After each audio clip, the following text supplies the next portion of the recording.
The SpongeBob movie, Sponge on the Run, the Junior Novelization.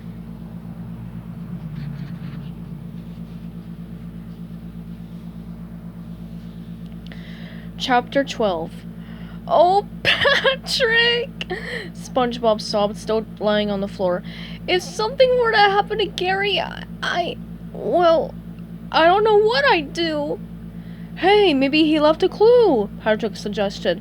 He took a step to start searching for one, but tripped over one of Gary's toys and landed face down in Gary's litter box. Shwoomph! He lifted his head and spotted a piece of paper in the box. Look! He cried. A clue! SpongeBob jumped up, ran over to the litter box, and snatched the piece of paper. He saw that it was a royal decree and started reading. It didn't take him long to put two and two together. Gary's been snail-napped! He gasped. And taken to the lost city of Atlantic City! Patrick lifted himself out of the litter box, spitting litter out of his mouth. But Tui, really? He finally managed to say, That's awesome! Now we know where he is! SpongeBob pulled a book called The Nimrod's Guide to Lost Cities off the shelf. He quickly flipped to the chapter on the lost city of Atlantic City. It's not really that awesome, SpongeBob warned his friend. Listen to this. Made famous by the glitzy palace Poseidon calls home, the lost city of Atlantic City is a scary, vice-ridden cesspool of moral depravity. Wow, Patrick marveled. All that and it's lost too? SpongeBob read on. King Poseidon has proved to be a whimsical tyrant, knowing for executing his subjects by beheading them in a flamboyant floor show extravaganza.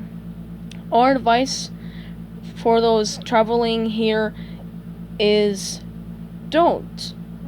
He gulped. Sweat beaded on his face. This King Poseidon sounds like a tough customer. Oh yeah, Patrick agreed. Tough. SpongeBob straightened, shaking off his fear. So what? This is about friends. And friends let friends become somebody else's face cream. Not what friends do, Patrick said. So what if it's dangerous and scary? SpongeBob said bravely.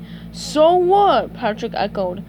What is stopping me right now from getting there, rescuing Gary, and sending up to this King Poseidon, huh? SpongeBob said in his most confident voice. I don't know, Patrick admitted. Well, I do, SpongeBob declared. What is it? Patrick asked. SpongeBob sighed, looking defeated. I don't have the courage. He started to cry so hard that the stream of tears jetting out of his eyes launched him into the air and onto the ground. Oh, Gary! Tartar sauce, Patrick disagreed. What's the next thing to courage? Resolve? No. Fortitude? Nah. Commitment? Nope. Withdrawal? Mm-mm. Bravery? No. Valor? What? Patrick asked, not sure what that was. Grit? SpongeBob guessed. Nope. Heroism? Gallantry? Nah. Moxie? Patrick was tired of this guessing game. A buddy, he said. A wingman. A wingman? SpongeBob asked, not sure he'd heard that term before. Friends don't let friends go on dangerous quests to get back their snails alone, Patrick said determinedly. Really, Patrick? SpongeBob said. You'd go with me? Yeah, Patrick confirmed, nodding. Right behind you. They wasted no time. SpongeBob and Patrick marched resolutely out the front door. Okie dokie, SpongeBob said. Now, let's drill down on the plan. Pat, you're in charge of transportation. Just remember, I don't drive, and you don't have a car. Oh, Patrick said, stumped by this challenging situation. Luckily, at that very moment, a boat car rolled up. Otto was driving, and Plankton was perched on the hood. Beep, beep, said Plankton. SpongeBob and Patrick stared at the robot-driven vehicle. Hey, boys, Plankton said in his friendliest voice. Don't know if you have any use for this old thing, if you're going on any trips or journeys or quests or rescue missions, but if you are, Otto is your ticket. Otto? Patrick said, impressed by Sandy's invention. Just tell Otto where you want to go, and they will take you there, Plankton explained. It's my pleasure to serve you, Otto said. You're fired. Cool, Patrick enthused. A self-driving boat. Thanks, Plankton, SpongeBob said warmly. You're the best. He and Patrick hopped in the back seat. I know, Plankton said immodestly as he waved to them. Bye-bye. Otto, find Gary, Patrick yelled. But Otto didn't understand that command, so they just drove the boat in circles until the vehicle ran into an old anchor. Clunk. No, Patrick, SpongeBob said. You gotta be more specific. Otto, find Gary the snail. More circles ending in another clunk. Here, let me try, Plankton offered.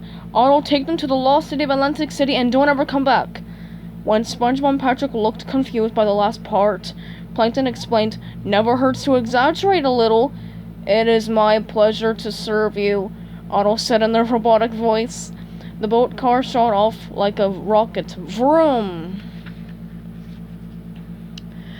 Wahoo! SpongeBob and Patrick whooped. Bon voyage, boys! Plankton called after them, waving. As he watched the vehicle zip out of sight, Plankton chuckled, pleased to have gotten rid of SpongeBob and Otto in one brilliant stroke. I'm ready, he said to himself, imitating SpongeBob. They're dead.